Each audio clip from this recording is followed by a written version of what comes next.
Hello guys, UPSC update इनको YouTube channel में आपका स्वागत है। ब्रिटिश इंडिया के निम्नलिखित में से किस एक अधिनियम ने सामूहिक कार्यचालन के पर विभाग या विभागीय पद्धति द्वारा वायसराय की कार्यकारी परिषद पर उनके पदाधिकार और बल प्रदान किया? ये क्वेश्चन था यूपीएससी 2002 में।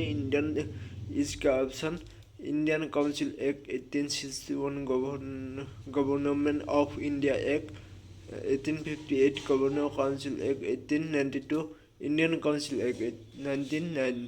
इसका आंसर यह है कि इंडियन काउंसिल एक्ट 1861 स्वतंत्र भारत के पहले गवर्नर जनरल किसे नियुक्त किया गया? लॉर्ड माउंटबेटन, पंडित जवाहरलाल नेहरू, श्री राजगोपालाचारी, सरदार वल्लभ भाई पटेल। उत्तर है लॉर्ड माउंटबेटन। मोबाइल का आविष्कार किसने किया था? इसका ऑप्शन से ऑप्शन है Martin Kapoor, Alexander Graham, Pratibha Devi Singh Patil, Sushma Swaraj. Mobile का आविष्कार मार्टिन कपूर ने किया था।